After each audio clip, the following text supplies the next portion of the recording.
Hey everybody, welcome, welcome to Hidden Horror. Thank you for spending this time with me. I appreciate that. Let's get started.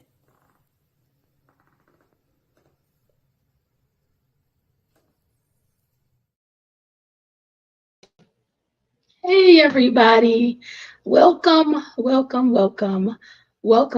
to Hidden Horror. How are you doing this evening? Is everything good with you? I hope so. I wanted to bring an update as I have allowed a little bit of time for some details to come forward, more so about the victim. Just wanting to highlight him. He's just described as a wonderful man, a family man, a father, a volunteer, all of the qualities that we want to see in our fellow neighbors, friends, and in our communities. Just a great person described as a hero. So I want to talk about him a little bit, and then we have a few details about the shooter. So let's get started. The article is coming from CNN.com. It's dated July 15th, 2024. It's by Zoe Subtal, Kent Maher, and Lauren Mascarenas. The title is Man Killed at Trump Rally Identified as Firefighter Corey Comperatore, Who Died a Hero.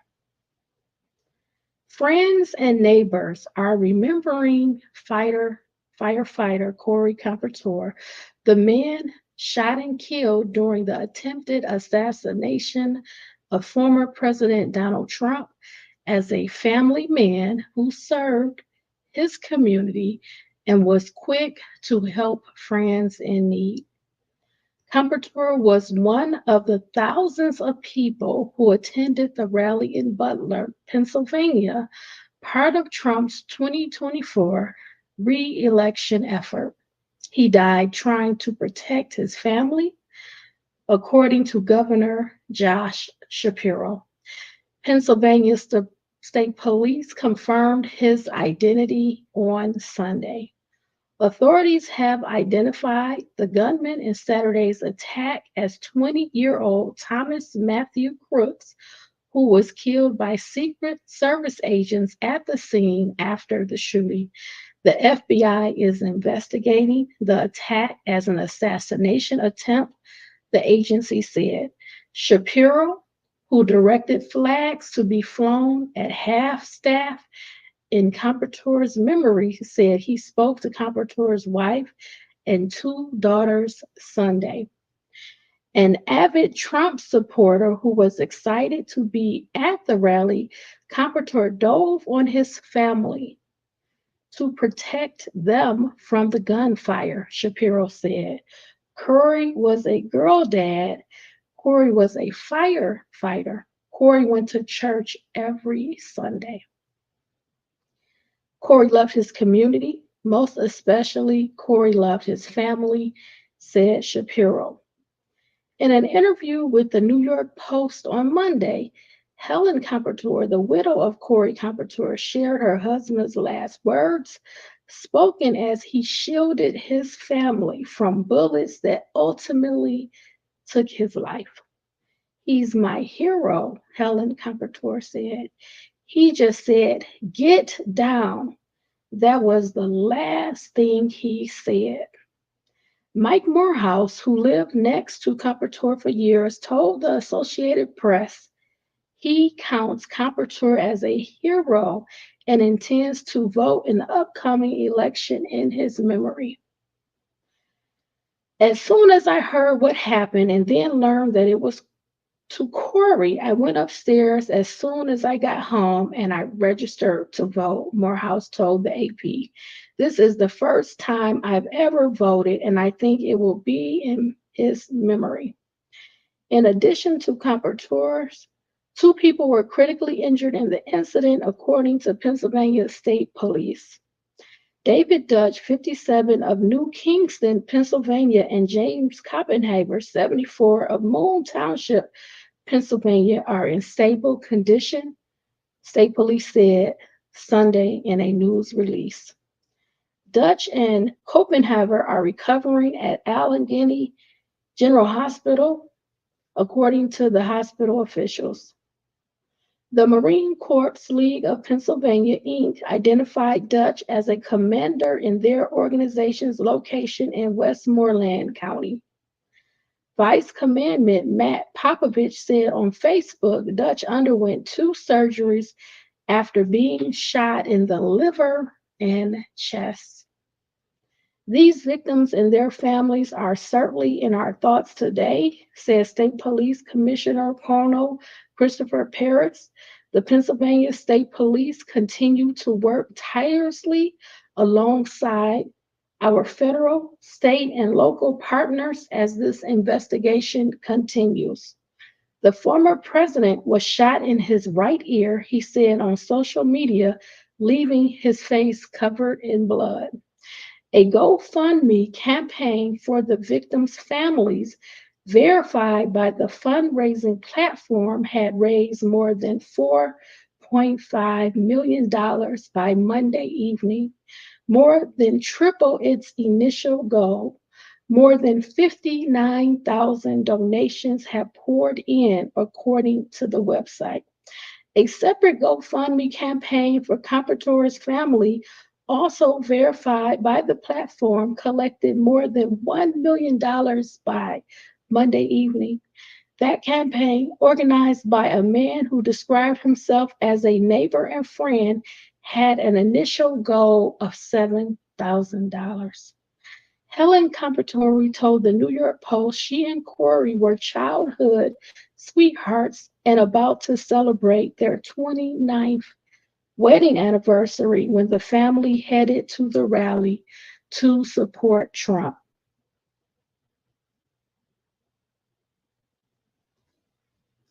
One second.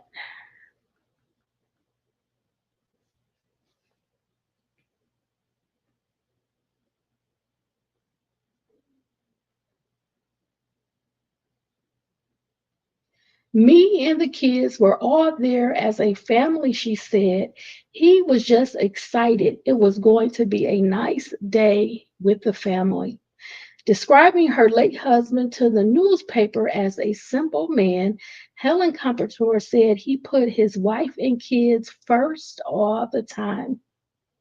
I didn't lift a finger, she said. He did everything.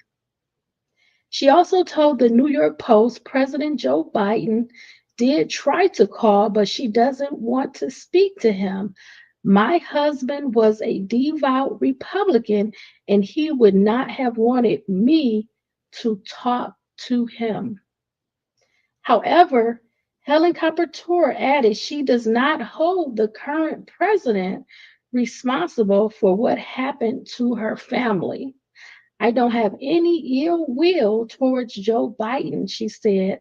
I'm not one of those people that gets involved in politics. I support Trump, that's who I'm voting for, but I don't have ill will towards Biden. He didn't do anything to my husband. A 20-year-old despicable kid did, she continued. The family has not heard from the former president, she added. Speaking Sunday afternoon, Biden expressed his condolences to the Comperatore's family. We also extend our deepest condolences to the family of the victim who was killed, the president said. He was a father. He was protecting his family from the bullets being fired when he lost his life. God love him. We are also praying for the full recovery of those who were injured. The Buffalo Township Volunteer Fire Company hung Comperatore's uniform outside the fire station Sunday in a memorial to his life. Our company is dealing with a tragic loss that not only is affecting our members, but this community and Corey's family and friends, the fire company said on Facebook. Also calling Comperatore a brother, son, husband, father, and friend. Matthew Achilles, who lived near Comperatore, told CNN affiliate WTAE he was a real good guy. He really was. You hear stories all the time that it's always the good ones that end up getting taken out, and unfortunately, that's what happened. He helped us out when I was real sick a couple years ago. I was in the hospital and almost died. Corey was one of the first people to message me and say, "Hey, how can I help you?" Achilles said. Bishop David Zubik of the Catholic Diocese of Pittsburgh said in a statement, Comparatore's selfless act in the face of danger speaks to his strength of character, deep faith, and dedication to serving others. Let us take this moment to pray for unity and an end to violence and inflammatory rhetoric in our community and across our nation, he said. In the outpouring of sympathy, many have highlighted Comparatore's dedication to the community he served. Corey Comperatore died a hero the way he lived, shielding his family from gunfire. He was a former fire chief, a proud father, and loving husband. Robert Brooks, excuse me. We will pray for his family. May he rest in peace. Robert Brooks, president of the Pennsylvania Professional Firefighters Association, told CNN in a statement on Sunday. The Buffalo Township Board of Supervisors condemned political violence in a statement to CNN Sunday. Corey was a dedicated husband, father, friend, and volunteer to the community and will be sorely missed, the statement said. Witnesses have described a wave of chaos and terror that unfolded after the shooter, perched on a rooftop just outside the venue, fired several shots from an AR style weapon. As shots rang out and the former president ducked below the podium, swarmed by Secret Service agents, attendees screamed and crouched toward the ground, video from the scene shows. It was just the scariest thing. There was not a lot of places you could hide there, witness Amber DeFrecia told CNN. DeFrecia and her husband Mike captured video of the moment the shooter fired his gun. The video shows the gunman laying on the rooftop with his weapon drawn and eventually shows the gunman deceased. When the couple realized he had a gun, Amber said she immediately began yelling at officers and pointing to where he was located. The couple said many of the officers were too close to the building to see the gunman on the roof. Mike saw one officer attempt to climb onto the roof, but the officer eventually fell back to the ground.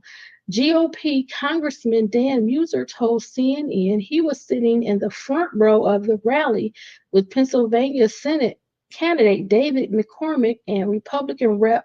Mike Kelly. He saw a man fatally shot no more than 20 feet behind them, he said. Joseph Mean, a surgeon from Grove City, Pennsylvania, told CNN he helped carry a man's body out of the stadium.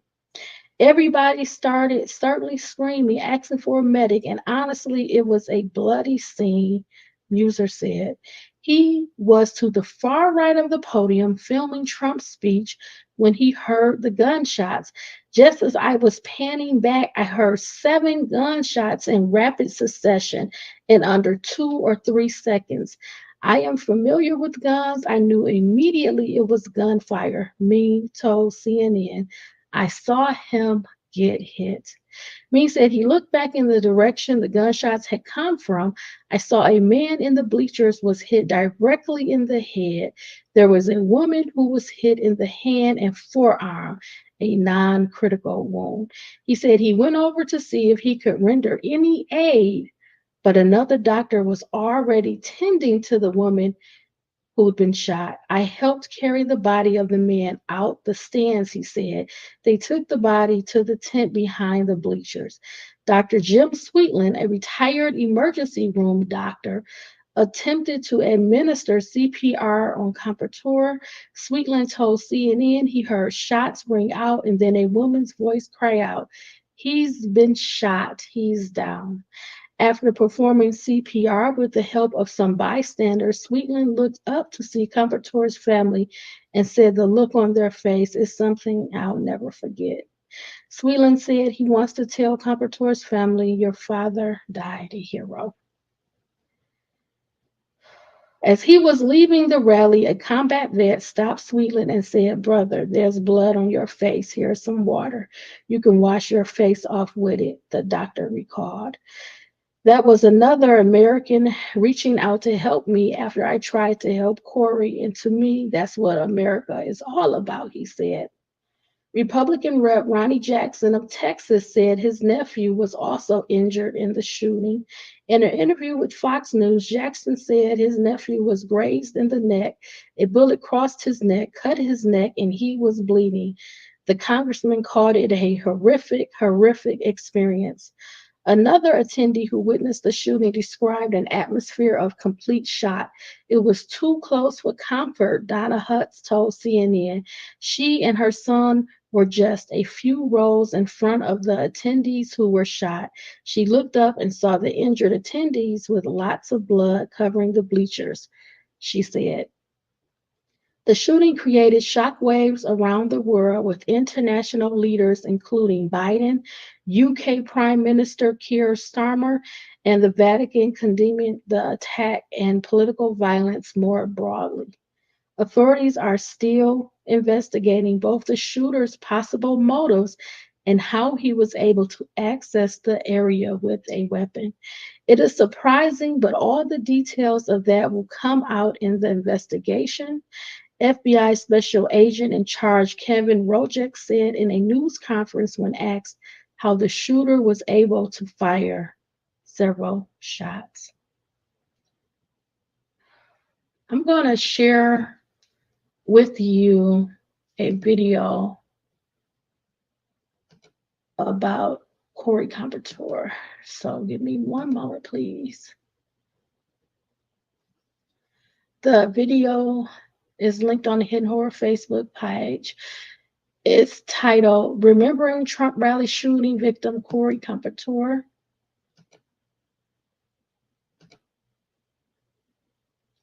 And it's by ABC News. Know that 3 supporters were shot in that Pennsylvania crowd, 3 adult men who were attending that rally. One of them did not survive. Corey Comperatore, a 50-year-old firefighter, husband, and father of 2 daughters, remembered as a hero tonight. He had brought his family to the rally, and tonight his family says he died jumping onto his loved ones to protect them from the gunfire. Here's Whit Johnson.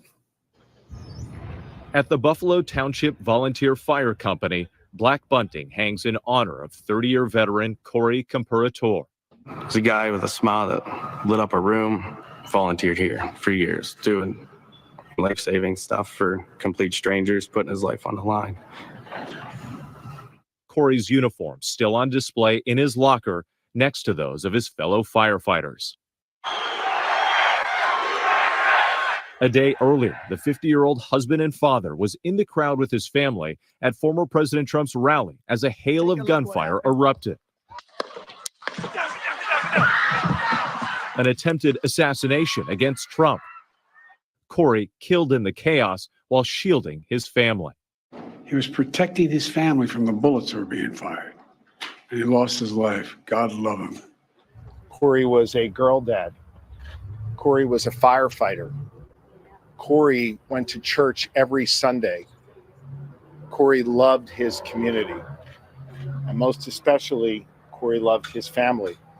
Today, Pennsylvania's Governor Josh Shapiro ordering flags across the Commonwealth lowered to half staff in recognition of the tragedy, speaking with Corey's grieving loved ones.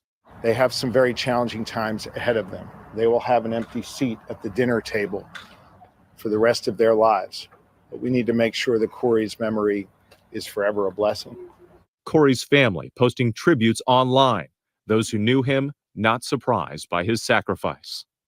Even if it was a complete stranger, it wouldn't have been a shock to know that he did everything he could to keep people safe. That's just truly the man he is. And we heard that over and over again today, Whit, from anyone who knew him tonight. Corey Comperatore's friends and family members are all saying he would reach out to anyone if they were in need. Absolutely, David. And Corey worked as a maintenance foreman. His employer telling us tonight that he was the kind of guy who could make friends in a heartbeat and would do anything to maintain the safety of the people around him, calling this a huge loss for the community. David. Whit Johnson with us tonight as well. Thank you, Whit. If you're a tax or accounting professional. Okay. Yeah, that's a pretty hard one.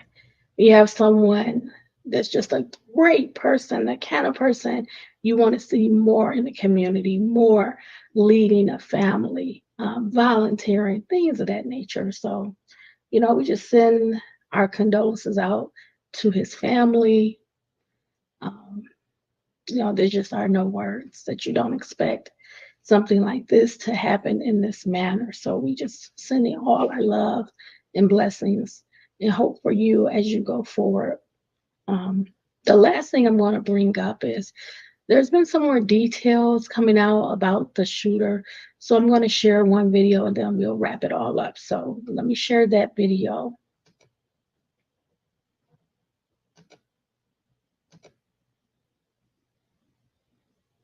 It's titled Federal Investigators Are Trying to Learn More About the Trump Rally Shooter. And as, of course, time goes on, they're going to continue to investigate and try to find out the source of this anger, why he wanted to do this, why he did this, if that's even possible. We will see. But at this time right now, this is the video that's been shared on KDKA, CBS News Pittsburgh. So I'll play it now.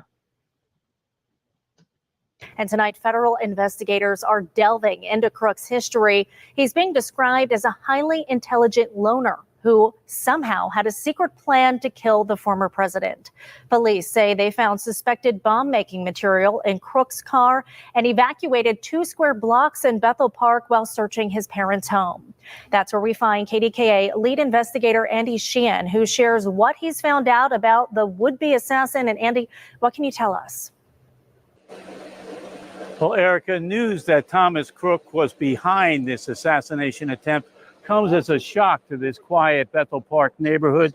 Tonight, he remains a puzzle to federal investigators and his former classmates. Thomas Crooks.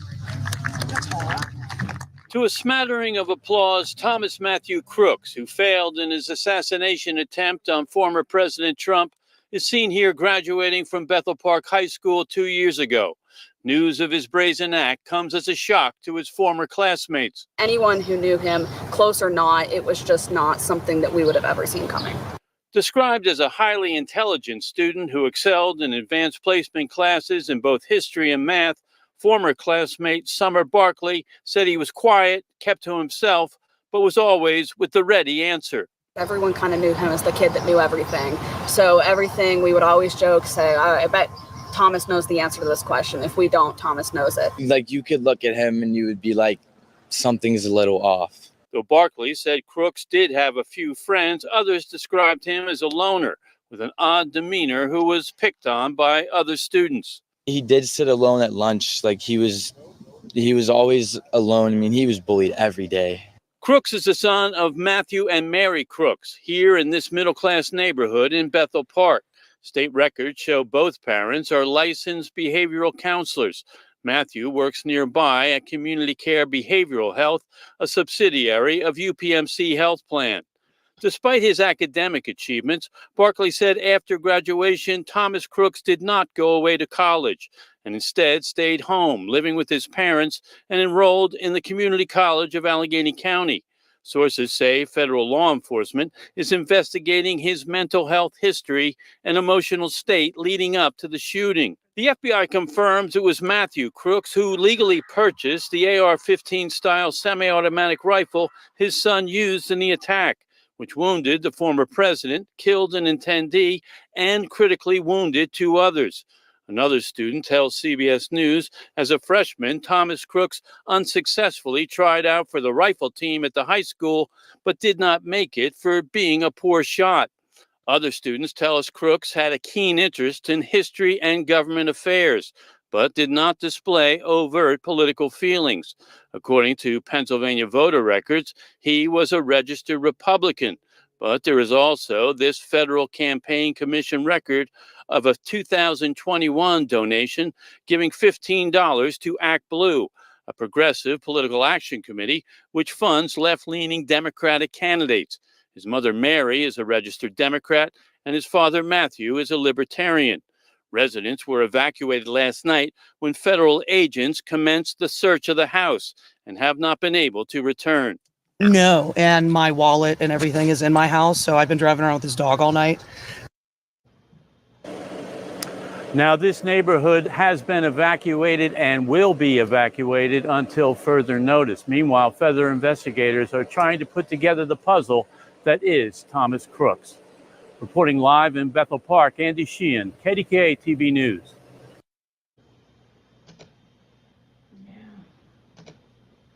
I think that they have quite a bit to investigate. A few things that I heard from listening to the video. One, a classmate said that he was severely bullied. Two, it appears that his father allegedly purchased the gun. I heard that they're looking into his mental health, and this kind of brings me back to the Crumbleys a little bit. Ethan Crumbley and then James and Jennifer Crumbley. James and Jennifer Crumbley being the parents of Ethan Crumbley. Ethan Crumbley went to his high school. He used the gun that his parents purchased him as an early Christmas gift to do the mass shooting at his high school where he killed 4 of his fellow classmates. I wonder, would there be any criminal liability with his dad if he purchased this gun, even though he's an adult? Would there be any criminal liability for his dad if there was some uncovering of mental health issues, instability? I guess that's something that's going to be a part of that investigation that the FBI is doing. And I guess it's also important if that was his gun, or if dad purchased the gun but had the gun in the home, and was it secure? Was it a gift? Did he give it to his son, or was it just in the home and then his son took it? I guess all of that will matter when looking at the totality of this case and what happened. I don't know. I guess they're going to have to try to piece this thing together like a puzzle, in doing some background into him, maybe his social life, any social media accounts, any text messages, any friends. They say he was at a community college, maybe his interactions there. Was he attending prior to the summer? I mean, there's summer sessions too, but was he attending regularly in the fall and in the spring sessions? You know, who were his friends? Who did he confide in? Who did he talk to? Who did he rely on? Was he still in a home with both his parents? And if so, how were those relationships? Was there any signs or any journals or anything like that? Any notes found? Is there a laptop, a tablet, an iPad? You know, but what was his searches like online? Was he in any groups? I don't know. It's going to be a lot of work to piece this together. And unfortunately, there's really no way to hold him accountable now. Just trying to really gather the information to have an understanding of that big question mark of why did this happen? Why did this person feel this way and follow through on this very deadly attack? And also, that's just one perspective. You also have to look at the perspective of the the Secret Service in their duties. Were they diligent enough? Were they thorough enough? Did they follow the protocol? Should some of these things be reviewed? Safety, security, how many people are on, their positioning. Are you positioning people on the ground, in vehicles, on buildings? And how far out is that? What is the manpower when traveling? And also the space. The space matters. Is it a closed space? Is it an open space? This looked like a rural area. So you would probably have more distance keeping people apart, not a lot of buildings, but would it be more difficult if there was tall buildings? Like, it's a lot to look at. So that's why I'm going to give it a little bit of time and, unpack this as more things are uncovered, discovered, and the picture is put together like a puzzle. So I just wanted to bring you that update. I have not forgot about the possible Texas serial killer. If I have time in the morning, I will do a video in the morning. If not, I will do it this week. It's just, I was kind of not feeling the best when this happened with Trump over the weekend, and it's kind of taken my attention, and I'm following the story and kind of sifting through. Again, if you would like to comment, you're free to comment. Please, no arguing or no political views or anything like that.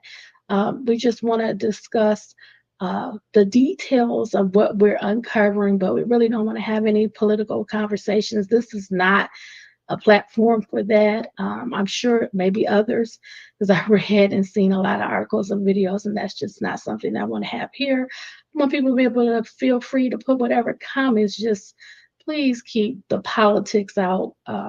It's good people in every party, no matter what, and everybody is really fighting for the same ideals. Everybody wants to be peaceful, happy, equality, all of that. So we don't want to have any of that stuff here. So anyway, please remember, stay safe, stay savvy, be well. All my friends, have a wonderful evening.